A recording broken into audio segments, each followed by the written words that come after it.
Good afternoon, everybody.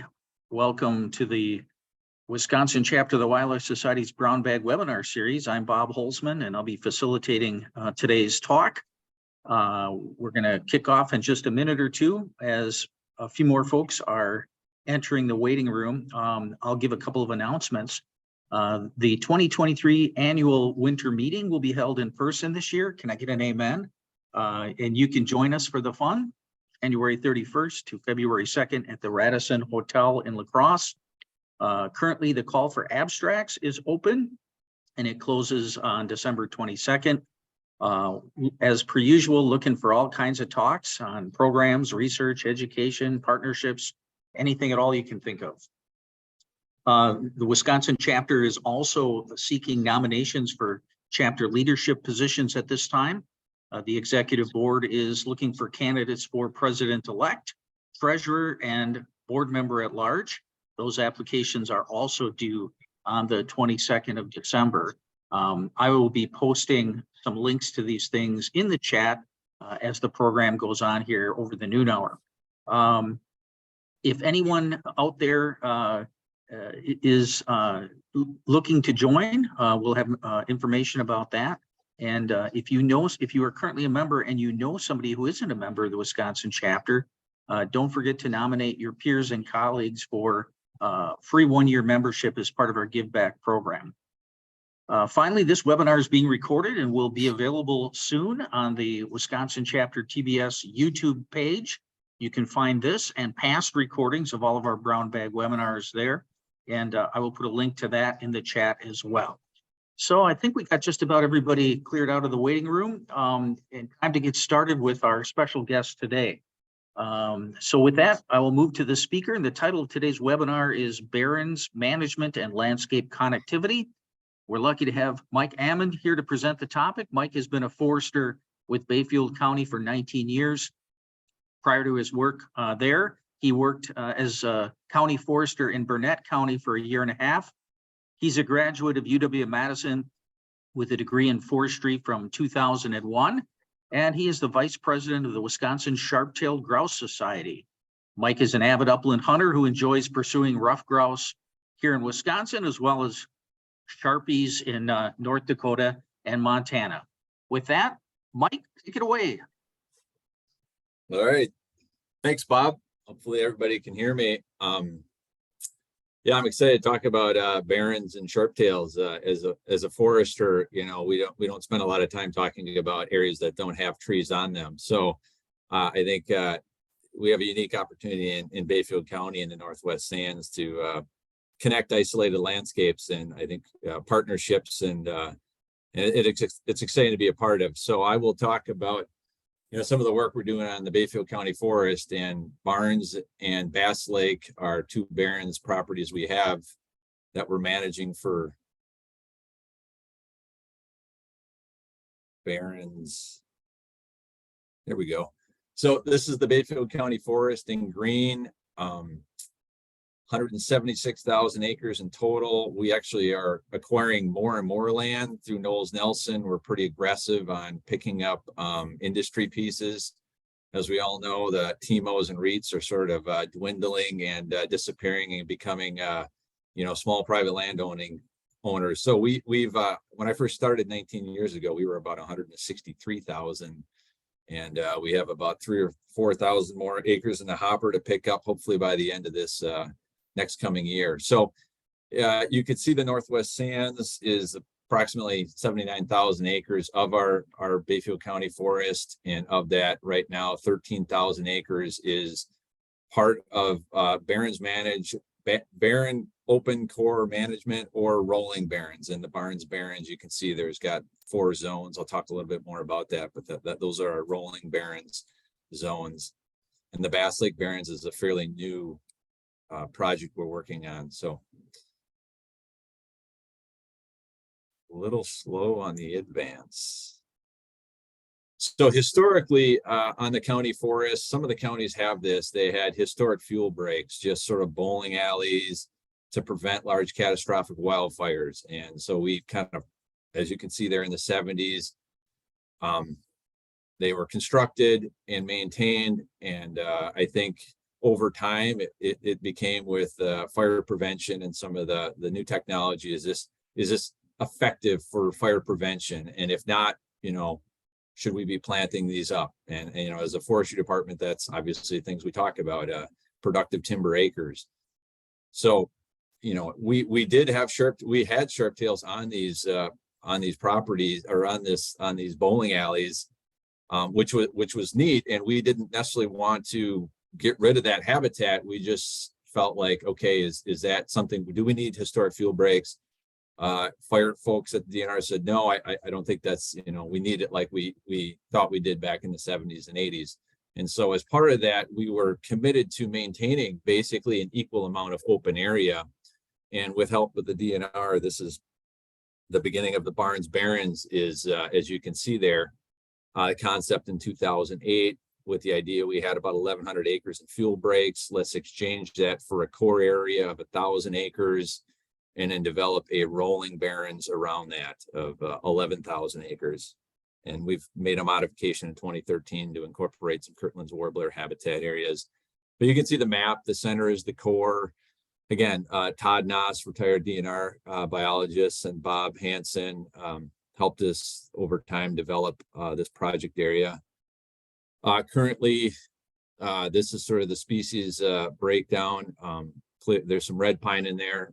For decades, counties, industry, everybody was converting jack pine or scrub oak to more productive, more valuable red pine acres. And our goal in this is to convert all the red pine within that 11,000 acre rolling Barrens area back into jack pine and have it as a jack pine as the pine component. We'll maintain there's a little bit of aspen there's a little bit of scrub oak. This is sort of an aerial shot of part of our core and part of our adjacent young forest. And you folks know this better than I do, and it's interesting. Some of the the rare species that are present in these Barrens areas. I mean, it's the reason we're talking about it. It's a very rare landscape. And even you look at the Connecticut warbler 42. Boy, I wish we had 42. That was in 2008. We're down to just a couple.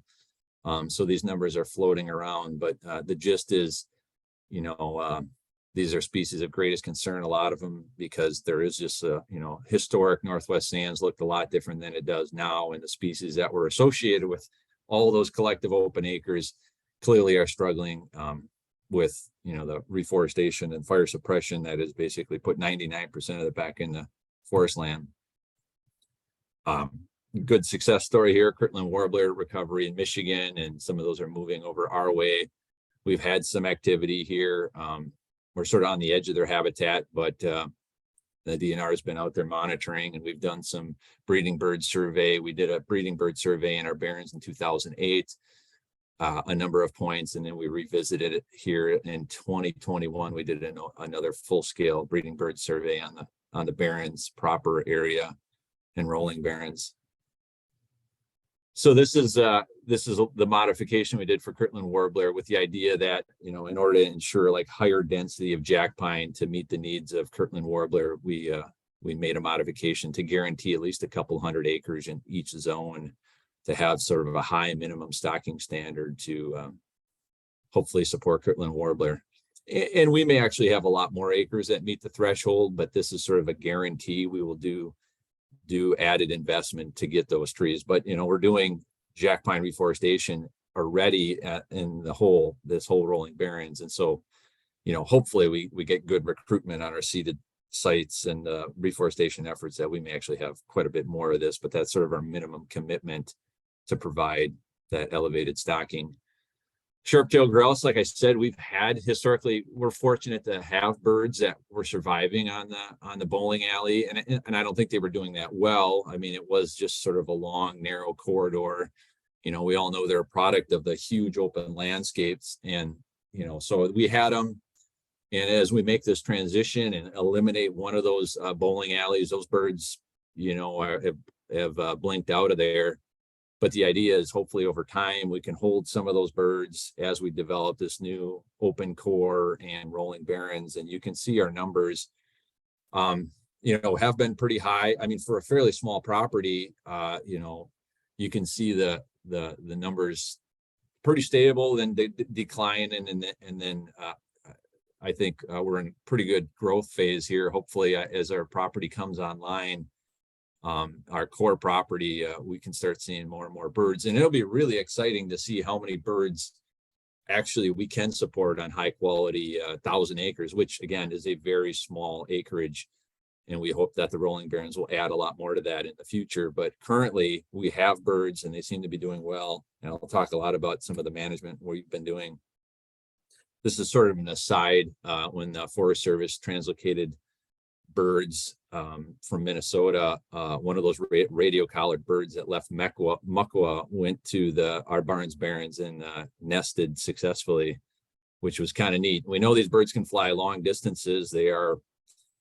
They can handle flying that kind of distance, but I don't know if they do it on a regular basis and which birds do it, the juveniles, dispersal, rates, and, how do they get there? I mean, I think that's all part of this connecting isolated landscapes. So what's the best way to connect these populations? And it's kind of neat to see that, that those birds, that's a long way as 15 miles as the crow flies for them to fly from.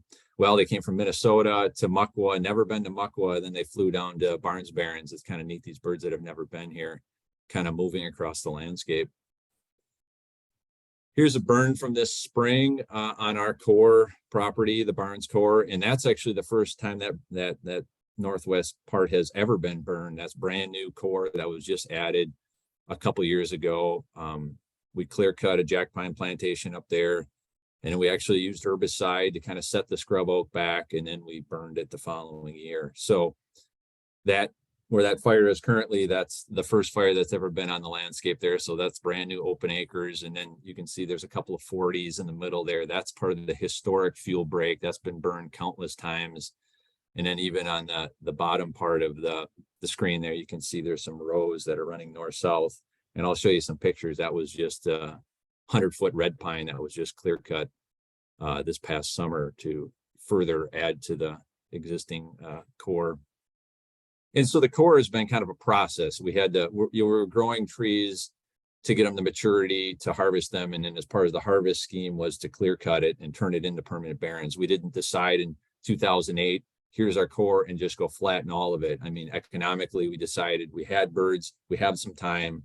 Let's transition this over time. And so it's exciting now because we're getting to the point where this 1,000-acre core is nearly open. So this is after the burn went through, and you can see that open area right in the middle where it wasn't burned.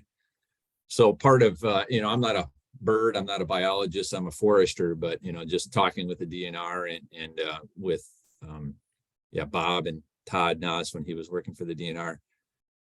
We had the DNR go in with bulldozers here and create what we LEC, a potential LEC site. And obviously humans are terrible at kind of anticipating what sharp-tails want, but we can't help ourselves. So the idea is you can see outside the burn area on the bottom part of the screen, those are trenches with jack pine seeded on there. And so we were hoping that if the birds move into this part of the area, they would not maybe set up shop just over the line into what will be a young jack pine plantation. And it's fine if they do, but that'll grow up and then they'll have to move, and they have a high site fidelity to elect that gets established and can take them a long time to kind of figure out that they need to move. So what I was hoping was, hey, we'll pick an area inside here, open it up, maybe it'll be just attractive enough, and they set up shop 200 yards away from where they might have, which would have been young forest, set up shop here, and basically you'll have a permanent, high quality dancing site. So we did see birds around that LEC or that cleared area, whether they dance there and set up shop, I don't know. It's kind of a high spot, got good visibility. We have a bunch of cameras out there just to see if, something develops, but we had DNR hours and they have equipment, and that's something we decided to try. And this is some of the other work we've been doing in the Barrens Barrens. On the left side there, that's a Bayfield County Highway Department ASV that is brushing out another potential LEC site. And this was based on evidence of seeing birds dance in this location in the brush within the core. And with Todd Noss doing some scouting, it's like, hey, there's some bird activity over here. And I said, well, let's see if maybe, where do you think it is roughly? And we went in there, cleared the site, an acre or so, just to see if they would utilize that area and focus in on an actual lac site. And they are, they're actually utilizing this square quite well. We've been trapping on this site, and I'll show you some more pictures that they are pretty comfortable in that area. And I think it's a good way for us to kind of get numbers, and the birds are settling into that area, which is a really neat story. On the right side there, that's the roller chopping we did in 2021. So again, some of this issues of just Barrens management, burning / mechanical treatment. You can see there's a lot of scrub oak there. I'd say good Barrens habitat there, except for the vertical structure. We really never saw birds in there. And there's a tree that was dropped. You can see just to the right of the roller chopper that was, on the recommendation of the DNR. It's like, that's a good perch site, which perch sites are fine, but if I'm only giving them a postage stamp, let's try and alleviate some of the pressure maybe of birds perching right in the middle of the Barrens. So we roller chopped that, and now birds there's bird activity quite a bit in there. So I think that was an improvement in habitat there. Here you can see that the lac that I was just showing you, that mowed lac, we're just clearing it there. And this is sort of a zoomed out version of the core. And you can see that there's a road in the kind of southwest corner there. That's sort of the boundary of the core there. But that's an aerial. The county has a drone. I fly the drone on a regular basis to kind of get snapshots of time, how this landscape is changing. So here's our trail camera on the left. We got a bunch of them we put out every spring, and a track dancing activity. And we had, I think, 9 or 10 males dancing on this spring.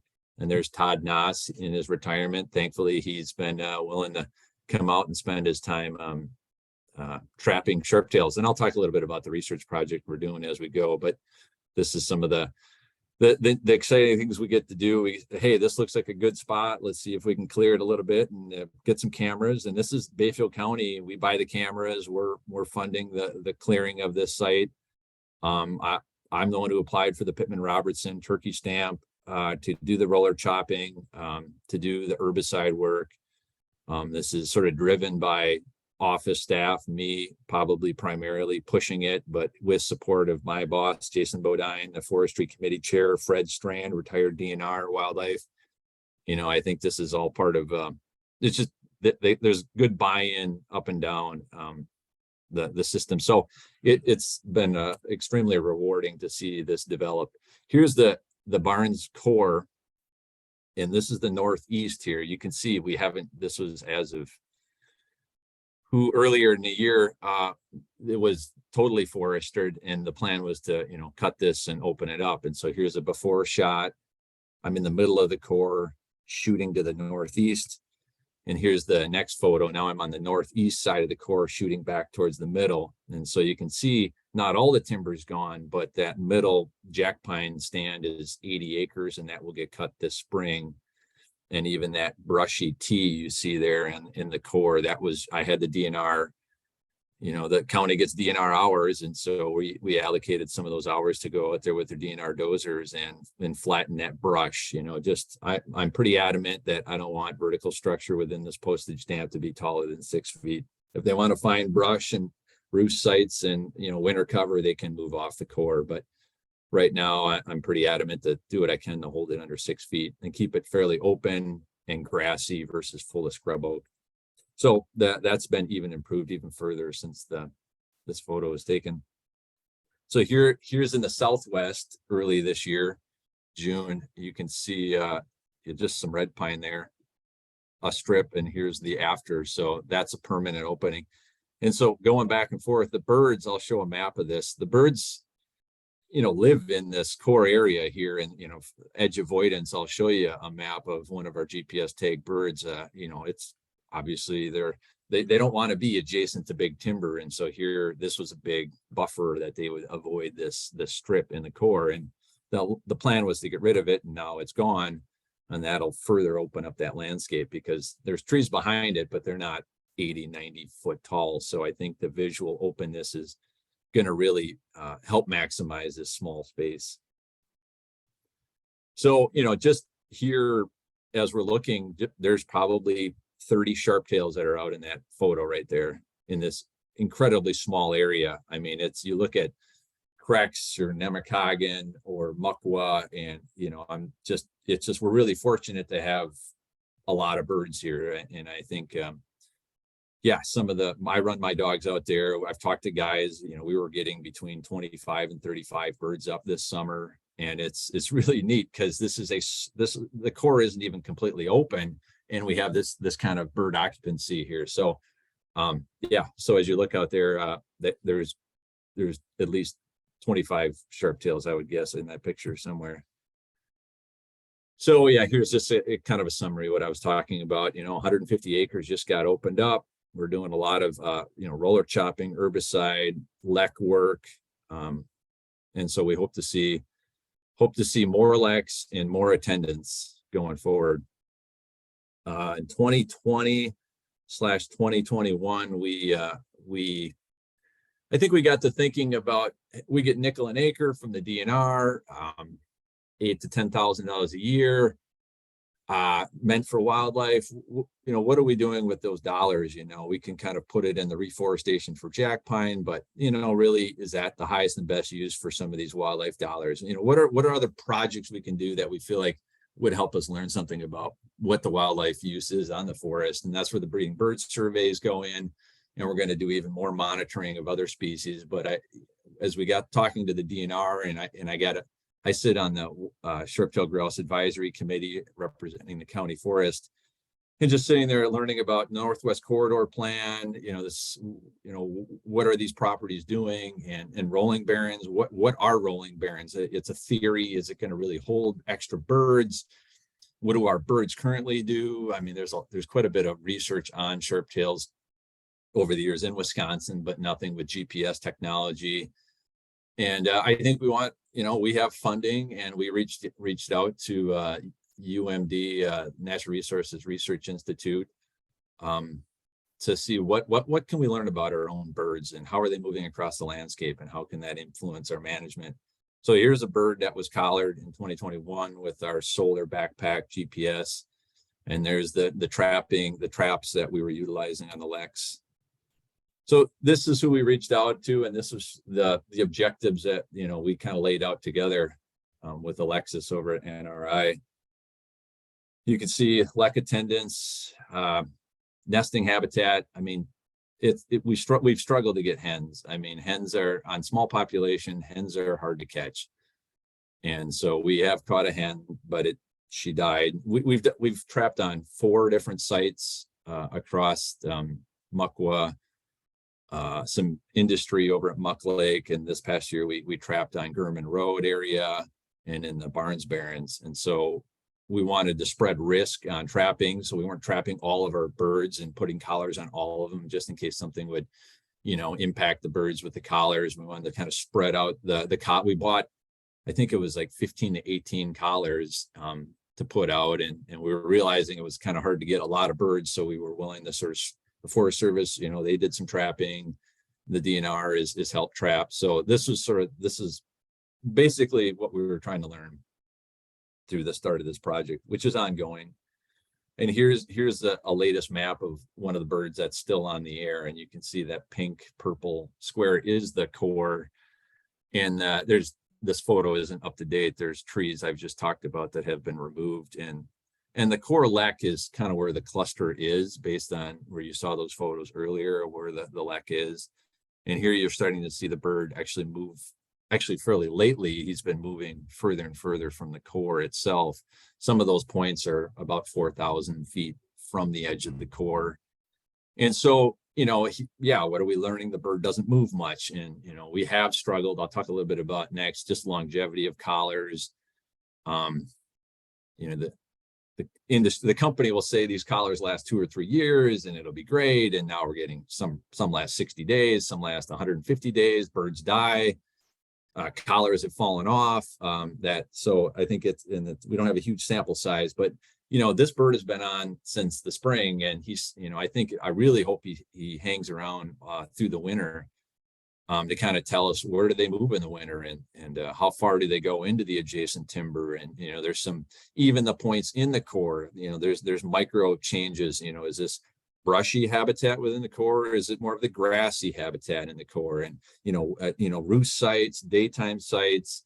And we have some cool movement data. We had a burn in the south east part of this core, and that bird moved out of the core, and within a week he moved right back into the burn. And it was a fall burn. I think there's more data to mine, so we're gonna probably do some analysis on a little bit more on these points themselves, even though it's just a male. But I think we can still get some information from this, such as, this is the first year we trapped, and this was a different lek. You can see that there's a purple circle in the lower left. That was the lek that formed after the first year we trapped, when we weren't seeing that many birds, and we're kind of wondering, is this the extinction vortex? Are these just a few birds? They're not even associating with a lek. What's going on? And we didn't have much attendance on the historic lek, which is kind of where the cluster of those points are. And I think what was happening with the roller chopping and habitat work, the birds were actually moving on us, and it took a little time for them to organize in a place where Todd could kind of find them again. And he found them down in that purple. But we had this lone male lek, sharp-tail. He'd sit on that lek all by himself, and he's like, I earned the right to be here. I'm not leaving. And he didn't leave much. He spent a lot of time sitting there all by himself. The juvenile males would fly right over him. The hens would fly right over him and leave. And he'd be, he's poor guy he fought hard to sit on a lek that wasn't as active as it used to be. But here's the edge avoidance map that, some of these things you can learn. I mean, it's not rocket science. They want to avoid the really tall stuff. And this is sort of validating some of that. But you can see the birds east of the core, that kind of lighter colored stuff is young jack pine. And that's southeast where that timber is, that'll all get cut as part of the core here this year. Hopefully a lot of that'll all be gone, which should, again, further open up the core. And this is some of the products that NRI made for us, were heat maps. The top site is Muck Lake, and the middle one is Barrens, halfway lek, and then the Muckwell birds. Just, some occupancy, again, building a data set over time, multiple birds, how far are they moving, when are they going, what is the habitat they're using different times of the year. With GPS technology, it's kind of slick.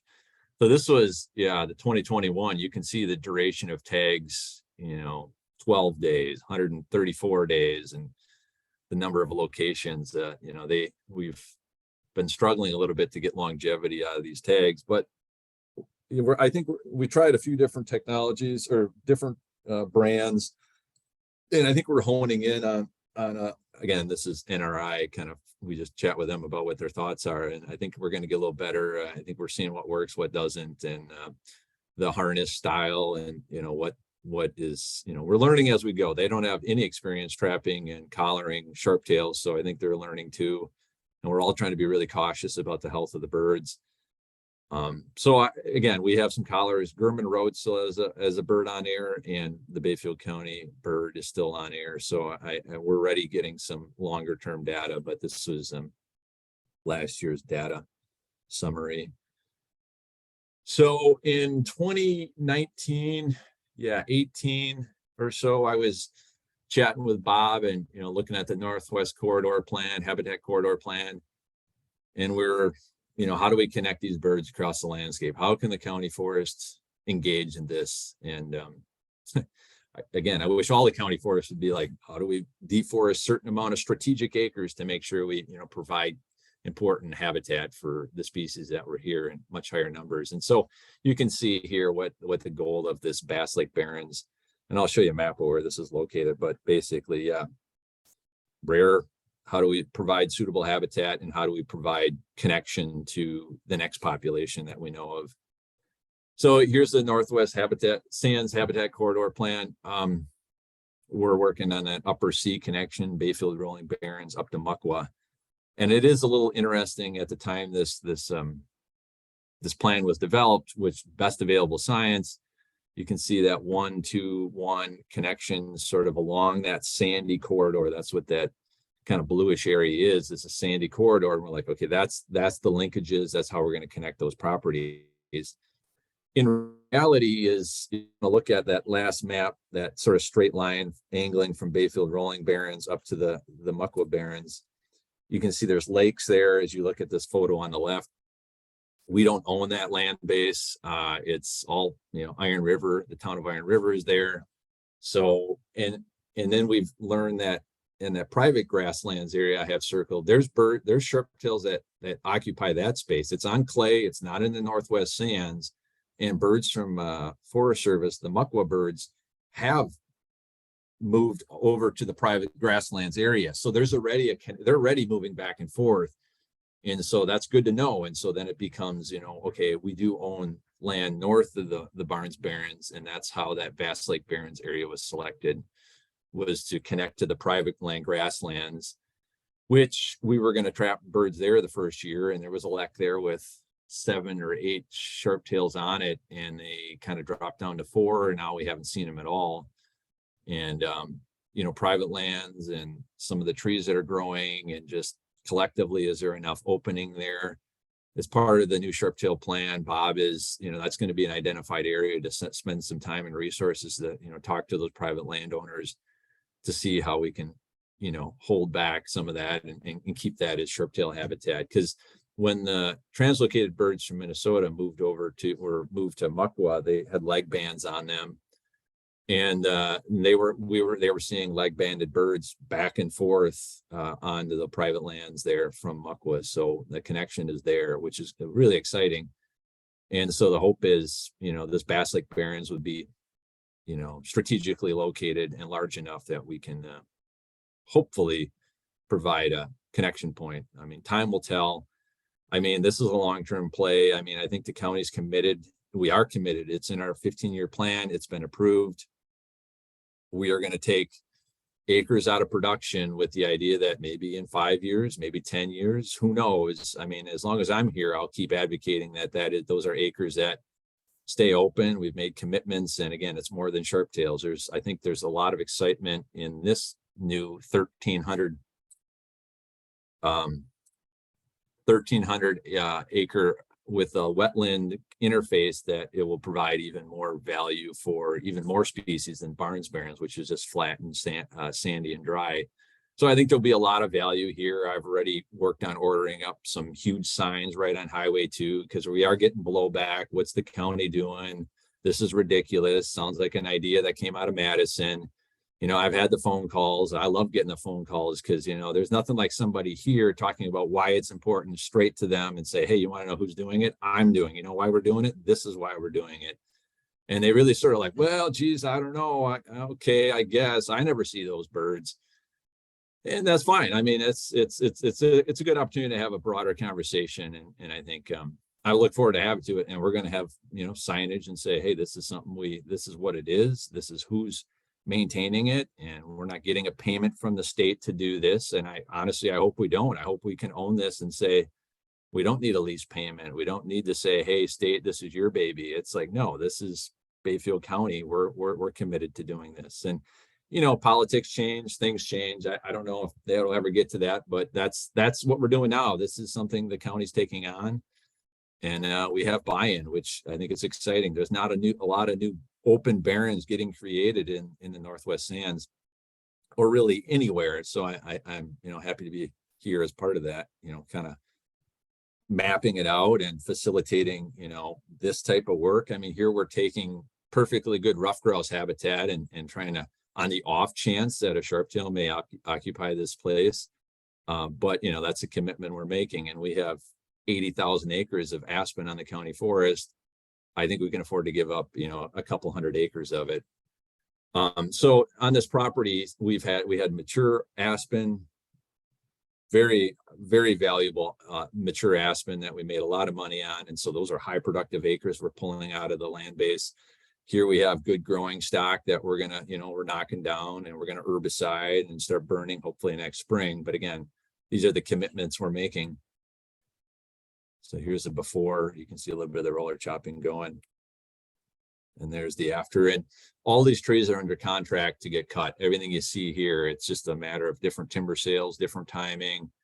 But this is all in the process of being removed. This is sort of the same area. This is sort of the start of the Bass Lake Barrens. You can see the open stuff up to the top, and this is where, you know, it is currently, with more removals to go. And so this was a 100% forested area, the Bass Lake Barrens. We didn't have anything to really go on. It was like, well, here's a spot on the map that, you know, would be a good connection point. What do you think, Bob? What do you think, DNR? What does the plan say? All right, let's draw that line. We started at 400 acres, and then we started talking, well, kind of the minimum size, if we're not going to have rolling barrens to complement it, we probably need to do the 2-section size, and you know, work on removing it. And, you know, again, like I said, the loggers, the public, what are you doing? Even the loggers that were cutting the sale, you know, they were, what the heck is this about? And again, I'm the forest who set the timber sale up. I'm the guy out there saying, this is why we did this. And yeah, I'd say most of them are like, oh, okay. You know, I don't know if they like it or not, but at least they have a direct explanation in the woods talking about why this is important. So I think that goes a long way, is just communicating what we're doing while we're doing it, and kind of, you know, big picture, you know, yeah, we grow a lot of fiber. We have a ton of productive acres, but there's opportunities to do some different things. Just some more before and current. And kind of the placement of this Barrens core, or this the Bass Lake property here, is this connection to this wetlands, which, you know, if we make 1,300 acres of taking the timber out, we can, you know, this will be value added. This is further open acres that we can add, you know, another couple hundred acres onto. And, you know, we're working on the DOT right away. That stuff will all get removed. So again, it's all in process, but it's really exciting considering we started this 2 years ago and have, you know, quite a bit of this stuff opened up already. So that's what we're doing for, you know, Barrens on the Bayfield County Forest. Again, I think we're just one piece of the pie. We don't have a, you know, we're a small percentage of the total Northwest Sands, but we do have an important part to play. We've committed, we have birds, we have some existing, you know, fuel breaks. We decided to value add that by going towards more of a core with rolling barrens. And as part of that rolling barrens, like I said, it's 4 zones. They will be cut it'll be, see, I think the oldest jack pine we're going to grow to is 48 years old. So every zone will be 0 to 12 years old. And then what we're trying to learn is, in the rolling barrens, the best way to cut that 2,500 acre zone to kind of create the most connection to the permanent core. And that's what part of this monitoring project is all about. As we start cutting into those zones, you know, how are the birds moving across the landscape, and how, you know, again, we can't cut it just any way we want. Part of it, we're inheriting different age classes, but over time we could sort of go in early, hold late, to kind of create, you know, different ways to connect out to the rolling barrens. And so it's, you know, the core and rolling barrens connection together. I think it's a work in progress. We have birds. What can we hold in the core? What can we hold in well-managed rolling barrens? And it's really been exciting because there's folks that want to give money. There's folks that want to be a part of this story. Just recently, we were in conversations with the Sharp-tailed Grouse Society with an outfit called American Forest, and they spent a lot of money on Kirtland warbler research or habitat work over in Michigan. And we reached out to them and say, hey, you know, we're working on sharp-tails. We have Kirtland warbler. We have this, you know, this project we're working on, rolling barrens. And we started a conversation with them, and they're going to fund all of our reforestation this year, $72,000. They're going to give just this year to help reforest, start to finish, site prep, herbicide, seeding, my time to go check the crews for the acres that are in the rolling barrens. And, you know, they have deep pockets, and they're looking for good stories that are more than just grow some fiber, you know, grow trees, sequester carbon. So what are some of these ecosystem services we're getting? It's you know, in terms of wildlife and you know, species like that. And they're actually entertaining, helping us helping pay for some of these monitoring projects. So, just through telling the story and reaching out, and it's a charismatic story about, working forest lands, complementing the permanent open core. So like I said, there's a long-term partner we hope to have at the table, giving significant dollar amounts. And it's part of my role in the Sharp-tailed Grouse Society and as the county forester and sitting on the advisory committee for the state, is I can kind of see all the different parts coming together and help lobby. Okay, this is what we're doing, Bayfield County. This is how we're going to connect to the adjacent isolated populations. This is how we're going to do the best we can to kind of make sure these sharp tails, are maybe, instead of declining a couple of % per year, maybe they can stabilize, or maybe they can increase, and maybe we can get, more upland sandpipers right here, maybe, these other species that are at risk, what can we do to make sure we're not going to commit to 10,000 acres of permanent core. I mean, that's not something we're going to do, but, that's the whole corridor plan, working within the framework and constraints that different landowners have. And our, we're primarily a working forest, but that doesn't mean we can't, come up with some of these ideas that are strategic and make a lot of sense for other values. So, like I said, it's a good story. We've been getting some good buy-in from,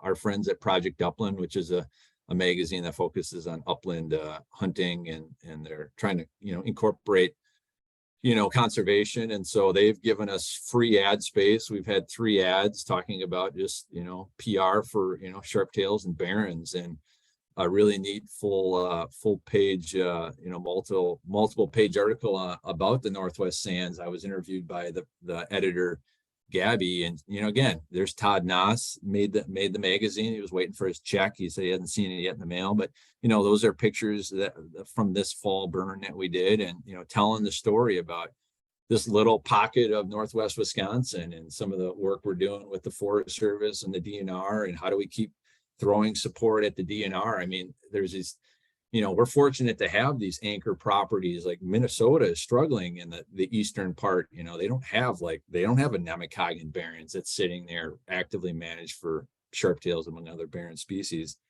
And so I think we're fortunate we have, sharp-tails are in decline, and we've lost them throughout most of the state. And I don't see that we're going to get them back, but I'm an optimist. I think we have them here. We have some core properties. We just need to keep talking about connecting them. And so I really hope that Mott's Ravine, there's talk of, we're moving down the pipeline to get that open up quite a bit.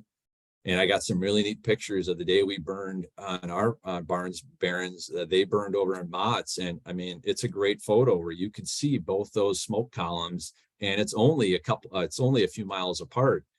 And once that gets up to 1,000 acres or more, I really feel our birds are going to look over there and be like, what's going on over there? And, they'll just get up and there it is, they'll find it on their own, probably even without the burn. But my point is, we can, I see a lot of potential to connect these landscapes. It's not that hard. We can do it one by one. We can start chipping away at it, and complement the core properties that are already holding birds. So anyways, that's in a nutshell what the Bayfield County Forest is doing as part of Barrens and sharp-tails, and being good stewards, I guess, of a fairly rare landscape. So that's all I got. That was great, Mike. Thank you so much for sharing that. And you may have seen as you were talking, a number of questions came into the chat, and I'll go through those now. And others who are still cogitating can feel free to add a question for Mike. So I might have missed it, and I'm not sure, but Mark Rasmussen asked, how many leks do you have there? Oh, excellent question. That's kind of a work in progress. I see, I would say we have one main lek, and we have some satellite leks, but I think that this is an interesting time where the birds are in transition. They were on the historic lek. I talked about that old male sitting there, and they weren't there. And, where are the birds? And then we found that they moved a bit. But based on the sheer numbers of what we've flushed this summer, we have cameras scattered around. We have one main one. We have kind of a backup lek, but I'm really thinking in the next year or two, we're going to start picking up because we hear birds dancing and it's males by themselves sort of walking around on some of the roads dancing in the morning. We hear them, and I think they're still coalescing around forming new leks. So but I hope to see more soon. Okay. And then, yeah, go ahead. We had some historic leks all over outside of the permanent core opening, but that timber is growing up so much that habitat isn't suitable for them. So we've kind of lost all our other leks, but we're hoping they focus in here. Okay. Carly Lappin wants to know what's the general time frame for your spring burning, and do you look for any specific phenological cues to decide when is a good time to burn?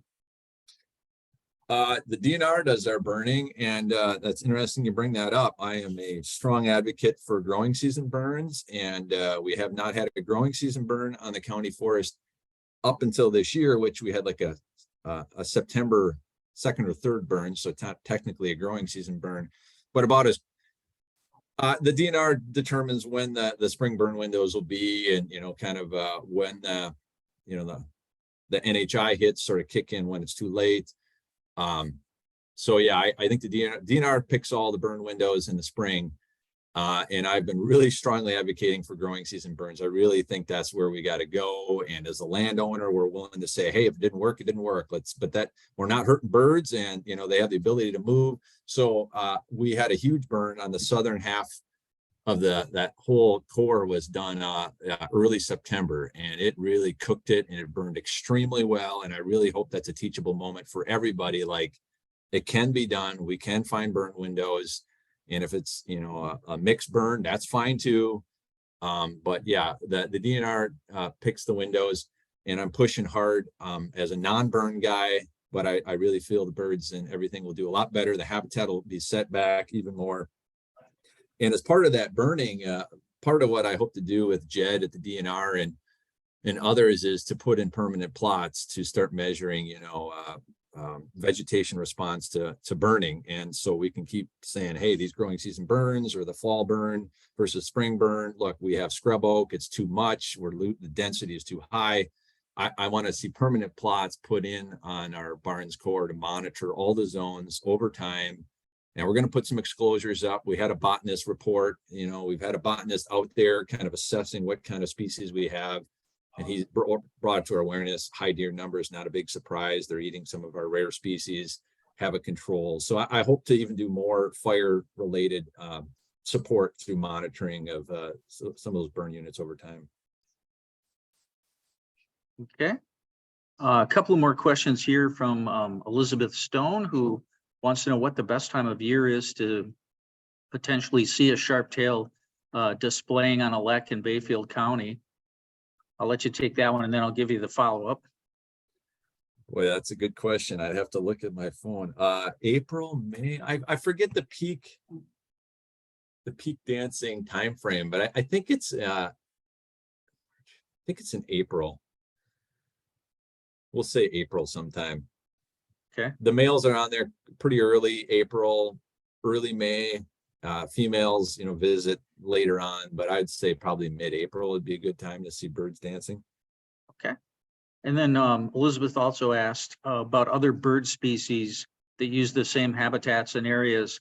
You mentioned Kirtland warblers, and I think sandpipers as well. Are there other species that are using the same areas? And if so, are you monitoring those populations as well? We are, yeah. We have a whole breeding bird survey that was done this year. I didn't include it. And I could send her the breeding bird survey of all the species that were picked up in the core and in the rolling barrens, that whole area. Yeah, I don't know the list of all the species, other birds using it, but there's an extensive list of the different species that were picked up in the core and rolling barrens. Okay. Allie Scott asks, what's the biggest threat to keeping sharp-tailed grouse populations in the county? I think commitment to open landscapes and making sure that I think funding and public support. I think is a big thing. I look at the Forest Service, they're doing a lot of work there. Yeah, good question. I think we're going to be in pretty good shape, but I think the biggest threat is, we got to get acres opened up quick enough, and it's got to be high quality acres. I mean, I think I tend to struggle sometimes with the discussions with the DNR, like historic remnants. There was pockets of retention here, and they didn't burn just and flatten everything. But again, they were burning 50,000 acres, 10,000 acres. I got 1,000 acres. What do I need to do for the birds? So I think maintaining high quality habitat, and the DNR with the new plan, Bob Hansen's work on the habitat management guidelines. I think we need to get very rigorous and accountable and have baseline monitoring data. Like, is this good barrens? Are you maintaining the barrens, or are you losing it through scrub oak and vertical structure? When do the thresholds come in to roller chop, and really keep on high quality barrens habitat? And again, I'm focused mostly on sharp-tails. I mean, I think a lot of these other species utilize it, whether it's 6 feet or 10 foot, but I think for sharp-tails and what we need to keep here, we need to make sure that all the partners are doing everything they can, including the private land discussion. I think the private land curveball is folks need to be engaging with the private landowners to say, hey, there's birds here. I understand you own it. So I think a lot of things, communicating the fact that they're here, and we need to fight for them. And I think that means keeping open landscapes and keeping high quality landscapes. Okay. Well, we've got just a couple more minutes left, and there are a couple more questions. And one of them comes from John Olson. Mike, have you looked at the vegetative response to fire, especially blueberries? Public use of the Moqua Barrens for berry picking is awesome, which also gains public support for such efforts. Great work. Yeah. Blueberries. Yeah. It's, man, Moqua Barrens, you go up there and it's like the busiest time of the year is, hunters and incidental users, and you go up there during blueberry season. It's like, wow, where did all these people come from? I mean, it'd be interesting to see like vehicle counts and use of the Moqua Barrens, like off the charts blueberry season. And yeah, we're getting, we had a botanist come through that Paul Lina has done. We contracted him specifically for veg monitoring. But yeah, we have an abundant supply of blueberries. And I would say some of the Moqua Barrens on some of the historic burn, they've had such legacy burns, especially in that southeast, that it's been cooked pretty good for years and years and years. And like, it's like pure blueberries. And, we have a lot of our properties sort of in transition from forest to barrens, and we're trying to get it there as soon as possible. But sometimes it can take a number of burns and 5-10 years to really start getting some of those more, blueberries to show up more. And so different units have different makeup of the understory, but we have a lot of bracken fern, which we probably, I think the more we get into a high quality barrens, we'll see less of that, and we'll see blueberry, but sort of diverse on that little postage stamp. And it's just going to take time to sort of get into a good repeated burning schedule, get those acres opened up. And I'm hoping in half a dozen years, we got lots of blueberries. But yeah, it's still that sandy ground is quite a bit there. Well, thanks to John and to you for spilling the beans on that spot. I'll be checking that out for sure. Next question comes from Jerry Bartelt. In the rolling barrens, does the herbiciding and tree seeding allow for other native vegetation and animals to persist? Yeah, good question. I mean, I think so. Yes, I think what we saw from the botanist and talking to him was a little bit. Some of this is like hazelbrush in the jack pine, and we cut these forests, and it's just nothing but hazelbrush and oak. And when you open them up, and I mean, we hit it with herbicide, and the grass species that are there have even more time to get established than if some of those sites are just cut and left. And the hazelbrush just sits there. And I mean, we got to be pretty aggressive on some of these sites to get jack pine down. If we're not burning, like we aren't, we're trenching and we're herbiciding. And I think we're looking at maybe herbicide isn't always the tool every place, because I think we're in terms of the germination seeding and success rates, I think we're looking close at sites to maybe back off on the herbicide because we're not quite sure. Some of our germination seems lower than we were hoping for or used to see, and I think every site's a little bit different. So we're experimenting with like no herbicide on sites that don't have a lot of hazel brush that might stay open more. But I think what we seen from the botanist, because we have herbicided all of the core. The core has all been herbicided, and he's been in there, seeing when these species show up post herbicide. So his report is quite extensive about, these are the different zones that I see. These are the species I see, and they've herbicided 3 years ago, 2 years ago. And I think what the idea is, the herbicide is a one and done, just to kind of get. This is kind of under the guidance of the DNR, like to take forest to barrens in short order. That's the order of operations we're looking at, and it really gets us there quicker. So I think what we've heard is like actually the herbicide can accelerate, keep open, and as the herbicide knocks the woody back, we're seeing more space for some of these other species. And I mean, that's basically the bio report we saw in our herbicide efforts. And we've done a bunch of trials of herbicide in the core. And like I said, we're only doing it once, and then that's it. And so some of that, was burned 5 years ago, 10 years ago, and then we kind of moved past that. But yeah, I think the herbicide and the native species, we're hitting mostly the woody, which is, oak and, hazel brush, but some of the forbs and whatnot, I think are, blue stems in there, little blue stem, big blue stem is in there. Those sites we treated a year or so after. All right, well, we're going to be wrapping up here. I wanted to point out, Mike, that in addition to, a number of these good questions we've had, you had some big time compliments in the chat too, coming from some conservation legends in the state, Ollie Torgerson and Mark Martin and Sue Foot Martin with Audubon, congratulating you on the presentation and thanking you. And I would join in on that as well. On behalf of the state chapter here, we sure appreciate you spending some time with us and sharing your expertise on this. And I think, not only informative, but inspirational. Once again, I was reminded in these kind of presentations, you're clearly somebody who brought their personal passion and found a connection professionally to be able to match that. And that's always really fun to see. Yeah, thanks. Can I answer that scrub oak question from Elizabeth Stone real quick? You sure can. Yeah, no, I would say I only considered undesirable at levels that are too high. Scrub oak is a component of the Barrens. We want it there. It's good cover. It's massed.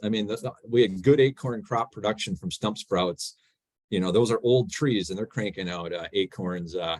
And they're escape cover, winter cover, thermal cover. No, I think it's just the balance, that's what we're really trying to struggle with. How much scrub oak is too much scrub oak for the birds to avoid? And so I think it's just the level of scrub oak there. We want it. I'm not trying to get rid of it. It's just such a hard thing to control. It's so vigorous. So yeah, oak's fine. Just the level of it is what I consider undesirable. Yeah, no, thanks, Bob. I'm super fired up about this stuff. I used to not really care about sharp-tails. I knew we had them, and then I went and tried to kill a few out in North Dakota, and I'm like, well, I'll try and save them back home while I shoot them in North Dakota. But I just think the more you work on a land base and spend more than a few years, you start, okay, I'm a forester, this is what we do. And I'm doing the same stuff with ruffed grouse and woodcock, and I just want to see like broad-based baseline monitoring of all the species, game and non-game, and just say, okay, we have a lot of opportunity. We touch a lot of acres. There's a lot of different diversity, a lot of different habitat opportunities. How do we do the best we can for as many species out there? And I'm committed to the land base, and I want to see us do well. So pretty fired up about these things. Excellent. Well, again, thanks for joining us, and feel free, if you're out in the listening audience, to reach out to Mike if you have additional questions or want to know more information about this. And be sure to check out the state chapter website. Again, consider joining our organization if you've not already become a member. And again, looking for abstracts for that winter meeting, which is going to be in La Crosse at the end of January. So with that, we'll call this a wrap for today and hope everybody has a great afternoon.